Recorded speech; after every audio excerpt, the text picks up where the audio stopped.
नमस्कार दोस्तों। जीवन में दुख एक ऐसी सच्चाई है जिससे हम सब गुजरते हैं। चाहे कोई भी हो, कोई भी जगह हो, दुख हर किसी के जीवन में दस्तक देता है।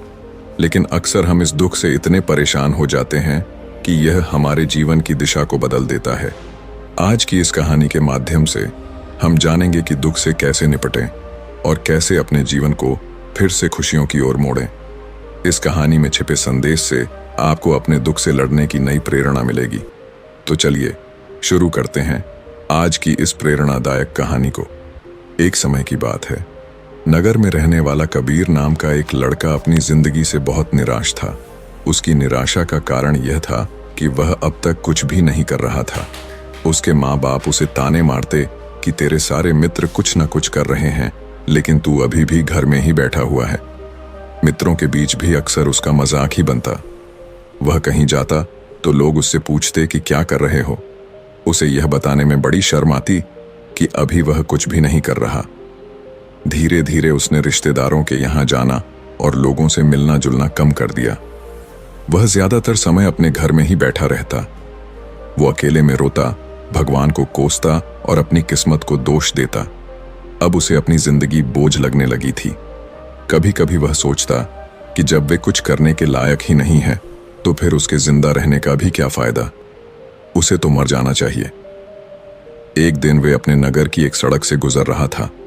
तभी उसने देखा कि एक गुरु दुख के ऊपर प्रवचन दे रहे हैं। वह भी वहीं भीड़ में पीछे बैठ गया और गुरु के प्रवचन सुनने लगा।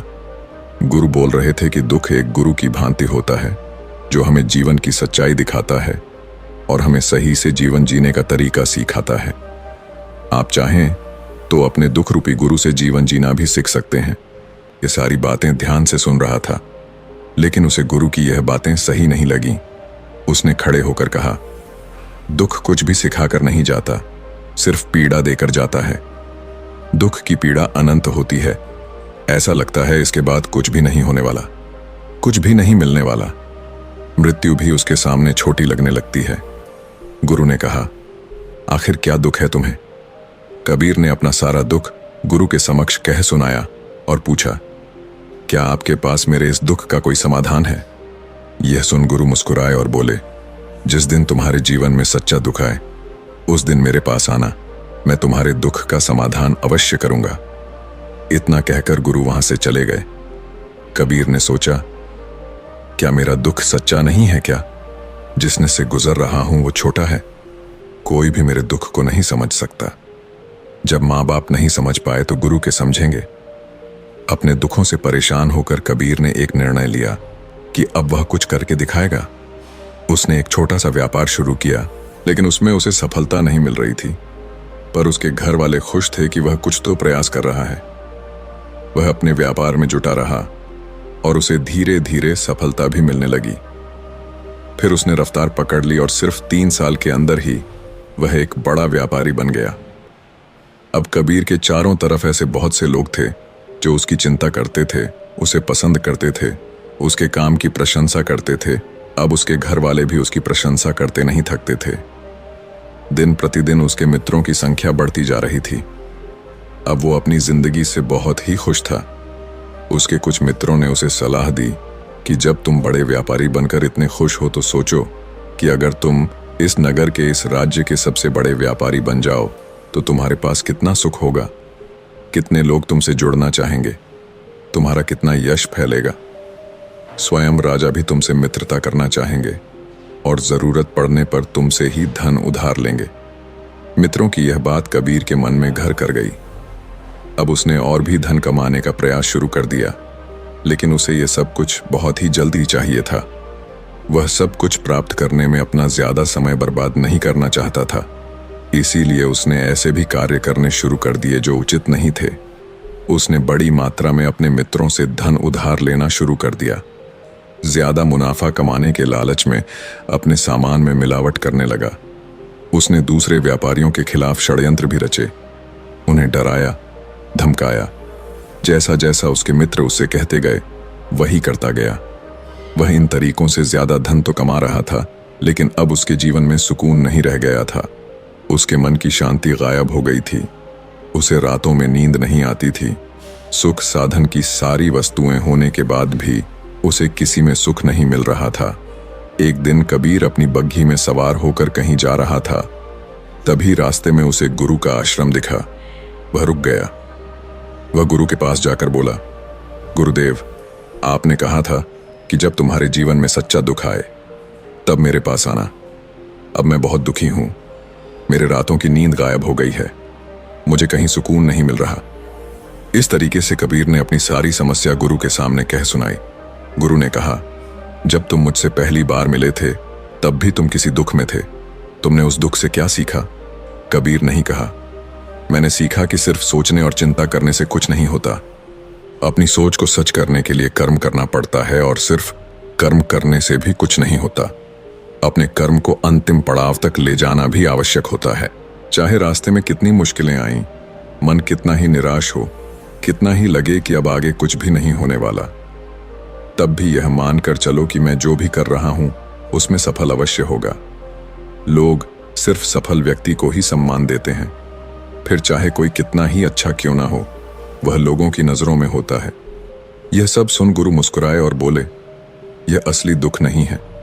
जब तुम्हारे जीवन में असली दुख आए तब मेरे पास आना, मैं उसका समाधान अवश्य करूंगा। कबीर नहीं जाते समय गुरु को सोने के सिक्कों से भरा घड़ा भेंट किया। खड़ा देखकर गुरु ने कहा, यह मेरे किसी काम का नहीं, इसे उस पेड़ के नीचे गड्ढा खोदकर दफना दो। कबीर ने गुरु के कहे अनुसार घड़े को पेड़ के नीचे दफना दिया और वहां से चला गया।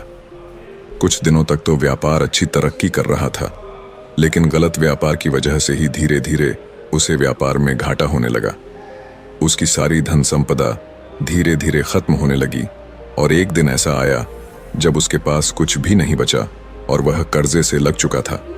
लेकिन वह निश्चित था, क्योंकि उसने सारा कर्ज अपने मित्रों से ही लिया था। मैं सोचता था कि उसके मित्र बुरे समय में उसका साथ देंगे, लेकिन ऐसा कुछ भी नहीं हुआ।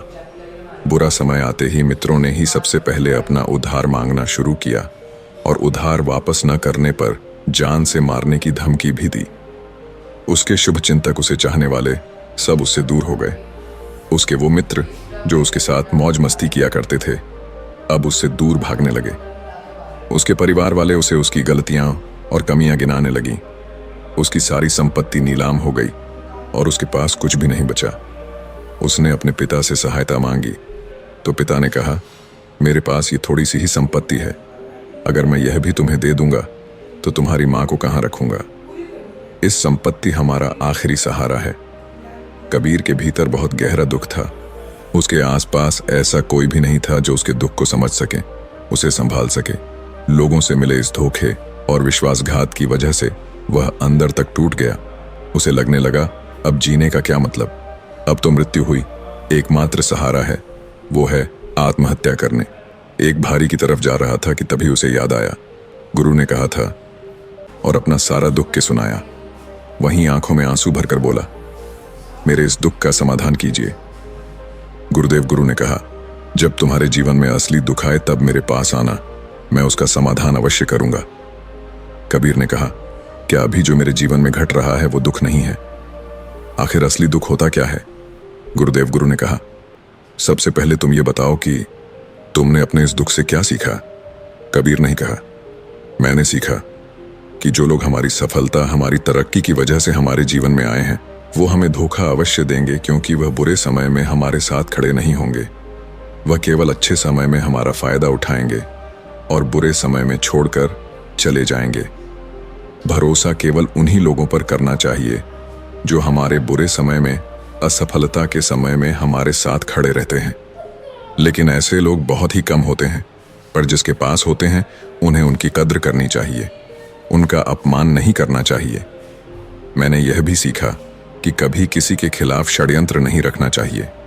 ईमानदारी और धैर्य के साथ अपना काम करना चाहिए और कभी लालच नहीं करनी चाहिए।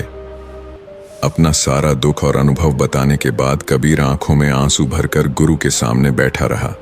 थोड़ी देर बाद गुरु उठे और उस पेड़ के नीचे गड्ढा खोदकर वह घड़ा बाहर निकाला जो सोने के सिक्कों से भरा हुआ था, और उसे कबीर को दे दिया और कहा, जब तुम्हारे जीवन में असली दुख आए तब मेरे पास आना।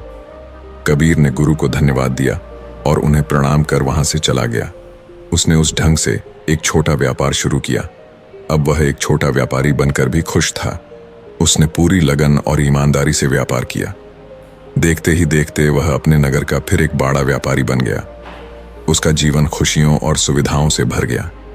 लेकिन कोई कितना भी अच्छा हो, कितना भी अच्छा काम करें, दान करें, पुण्य करें, लोगों की मदद करें, लेकिन जीवन में दुख तो आता ही है। तो कबीर के जीवन में भी दुख आया। उसके माता पिता की मृत्यु के रूप में वो दोनों एक ही दिन मृत्यु को प्राप्त हो गए। कबीर अपने माता पिता से बहुत प्रेम करता था, इसलिए उसे उनकी मृत्यु से बहुत गहरा आघात पहुंचा। वह उन दोनों के पार्थिव शरीर को शमशान घाट ले गया, जहां उनकी अंतिम क्रिया की गई। वहां उसने अपने माता पिता के शरीर को जलते हुए देखा तो उसका मन बेचैन हो गया। उसके अंदर बहुत से प्रश्न उठने लगे हैं। घर वापस आया तो उसने अपने माता पिता के घर और संपत्ति को देखा, जिसके लिए उसके पिता हमेशा लड़ते रहते थे। आज वह लावारिस पड़ी है। आज उसकी देखरेख करने वाले, उसके लिए लड़ने वाले इस दुनिया से चले गए। उसके पिता ने जो भी कमाया था, जो भी बनाया था, वो सब यहीं रह गया था। एक दिन पहले तक किसी से भी अपनी संपत्ति के लिए लड़ जाने वाले उसके पिता आज खुद इस दुनिया से अलविदा हो गए थे। उसका मन इसी तरह के अनेक विचारों के भंवर में फंसा हुआ था। उसे अंदर से अकेलापन और डर महसूस हो रहा था। उसे कुछ खालीपन सा महसूस हो रहा था। उसे लग रहा था कुछ तो है जिससे वो समझ नहीं पा रहा। इसीलिए वो गुरु के पास गया। उसे देखते हुए गुरु ने कहा, क्या जीवन में कोई दुख है? कबीर नहीं कहा, वैसे तो जीवन में कोई दुख नहीं है गुरुदेव, सब सुख है, सब अच्छा चल रहा है। लेकिन आज मेरे माता पिता की मृत्यु हो गई। इस घटना से मेरा मन बहुत दुखी और बेचैन है। गुरु ने कहा, इसमें दुखी होने वाली कौन सी बात है? एक दिन तो सभी के प्रियजनों को मरना ही है। हमेशा जीवित ना तो कोई रहा है और ना ही कोई रहेगा। एक दिन तो तुम्हें भी मरना ही है। हो सकता है कल ही मर जाओ या आज भी मर सकते हो। कबीर ने कहा, ये आप क्या कह रहे हैं? गुरुदेव की मैं भी मर जाऊंगा, पर मैं तो अभी जवान हूं। गुरु ने कहा, इस भ्रम में तो सभी जी रहे हैं कि मृत्यु दूसरों को आती है, बूढ़ों को आती है। लेकिन बूढ़ों के सामने ही जवान मर जाते हैं, बच्चे मर जाते हैं। मृत्यु का किसी की उम्र से कोई संबंध नहीं है, तो सबको अपना बना लेती हैं। गुरु की यह बातें कबीर के मन में घर कर गईं और वह चुपचाप वहां से चला गया। लेकिन उसका मन अभी बेचैन था, अब भी था। वह कुछ खालीपन सा महसूस कर रहा था। वह पूरे दिन अपने बारे में सोचता रहता कि वह कौन है, इस दुनिया में क्यों आया है। क्या सिर्फ चीजों का उपयोग करना और मरना ही जीवन का लक्ष्य है? ऐसे ही बहुत से प्रश्न उसके मन में लगातार उठ रहे थे, लेकिन उसे अपने किसी भी प्रश्न का उत्तर नहीं मिल पा रहा था और उसका दुख दिन प्रतिदिन बढ़ता जा रहा था। इसीलिए कुछ दिनों बाद वह फिर गुरु के पास पहुंचा और बोला, गुरुदेव, मैं बहुत दुखी हूं, क्योंकि मैं यह नहीं जान पा रहा हूं कि मैं कौन हूं और इस दुनिया में क्यों आया हूं। यह सुन गुरु मुस्कुराए और बोले, आज पहली बार तुम्हारे जीवन में सच्चा दुख पैदा हुआ है। वास्तव में यही है जो दुख कहलाने के लायक है, कि हमें पता नहीं कि हम कौन हैं, क्यों आए हैं, क्या करना है, कैसे करना है। कबीर नहीं कहा, गुरुदेव मेरे इस दुख का समाधान कीजिए। गुरु ने कहा, हम सभी इंसान जीवन भर का इकट्ठा करते रहते हैं। कबीर नहीं कहा, हम सभी इंसान जीवन भर धन, संपत्ति, मान, सम्मान, परिवार, मित्र, शत्रु, पद, प्रतिष्ठा इत्यादि इकट्ठा करते रहते हैं। गुरु ने कहा, क्या इन इकट्ठा की हुई सभी चीजों में से एक भी चीज को अपने साथ ले जा सकते हैं? कबीर ने कहा, नहीं गुरुदेव, इनमें से कुछ भी साथ नहीं जाता। मेरे माता पिता के साथ भी कुछ नहीं गया, सब तो यही छूट गया। हर परिवार, संपत्ति, सब कुछ। गुरु ने कहा, अब मेरी बातों को ध्यान से सुनना। इस दुनिया में हमें जो इकट्ठा करना चाहिए वो तो हम कभी इकट्ठा करते ही नहीं। चीजें हमारे सामने ही होती हैं, लेकिन हम उन्हें देखने का प्रयास ही नहीं करते। इस दुनिया में हमें जिस चीज को इकट्ठा करना है वो हम खुद हैं। हमें खुद को इकट्ठा करना है ताकि जब मृत्यु हो तो हम एक हो सके और स्वयं को पहचान सकें। हम भीतर से बंटे हुए हैं। हम बंटे हुए हैं प्रेम में, नफरत में, क्रोध में, जलन में, क्रूरता में, धन में, संपत्ति में, पद में, प्रतिष्ठा में, मान में, पहचान में, धर्म में, जाति में। ऐसे ही सैकड़ों हजारों चीजों और वास्तव में हम बंटे हुए हैं। हम टुकड़ों में जीवन जी रहे हैं। इस बंटवारे की वजह से हमारी चेतना कभी एक नहीं हो पाती। हमारी चेतना शक्ति बिखर गई है। इसीलिए हमारे पास इतना भी समय नहीं है, इतनी भी ऊर्जा नहीं है कि हम मुड़कर एक बार अपने भीतर देख सकें। वास्तव में जिस धन की कमी, सुविधाओं की कमी, मान सम्मान की कमी को लोग दुख समझते हैं और जीवन भर उसे दुख बोलकर रोते रहते हैं और उनका समाधान खोजने का प्रयास करते रहते हैं, उन्हें उसका समाधान कभी मिलेगा ही नहीं। क्योंकि जिन्हें लोग दुख कहते हैं वो असली दुख है ही नहीं। वो तो सिर्फ इंसान की चाहत है, उसकी इच्छा है, जिसकी पूर्ति कभी नहीं की जा सकती। इसीलिए यहाँ व्यक्ति को ऐसे दुखों का कभी समाधान मिला ही नहीं।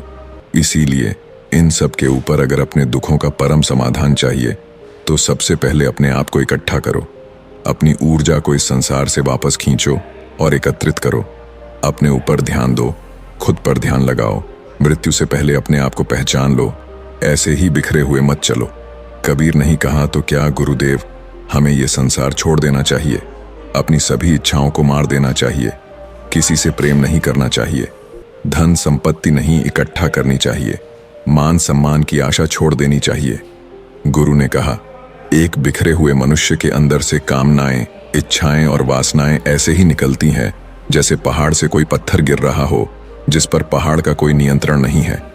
सिवाय देखने, परेशान होने और कुछ खोने के इसी प्रकार एक बिखरे हुए मनुष्य की इच्छाएं अनियंत्रित और दुखदायी होती हैं। उसका अनियंत्रित मन कुछ भी इच्छाएं और कल्पनाएं करता रहता है और दुखी होता रहता है। लेकिन जब व्यक्ति एकत्रित हो जाता है तो वह जो भी करता है सब उसके नियंत्रण में रहता है। तभी इच्छाएं भी उसकी इच्छा से निकलती हैं। कबीर ने कहा, गुरुदेव आपने मेरे सच्चे दुख का समाधान कर दिया। आपका बहुत बहुत धन्यवाद। आपसे मैं खुद को एकत्रित करने का प्रयास करूंगा। गुरु ने कहा, मानव शरीर में बहुत ऊर्जा है, बहुत शक्ति है, पर यह बेकार के कामों में बरह कर रह गई है, चीजों में लगी रहती है। यह ऐसा ही है जैसे कि एक अत्यंत शक्तिशाली मशीन किसी बच्चे के हाथों में दे दी गई हो और वह बिना सोचे समझे, बिना किसी नियंत्रण और जानकारी के बस इसकी शक्ति को कहीं भी बर्बाद कर रहा हो। इसीलिए अपनी चेतना की शक्ति पर ध्यान दो और इसे एकत्रित करो। कबीर को अपने प्रश्नों का उत्तर मिल चुका था। उसने गुरु को धन्यवाद किया और चुपचाप वहां से चला गया। दोस्तों, उम्मीद है कि आपको यह कहानी पसंद आई होगी। यदि आप ऐसी और मजेदार कहानियों और संदेशों को और सुनना चाहते हैं तो हमें सब्सक्राइब करें। नमो बुद्धाय।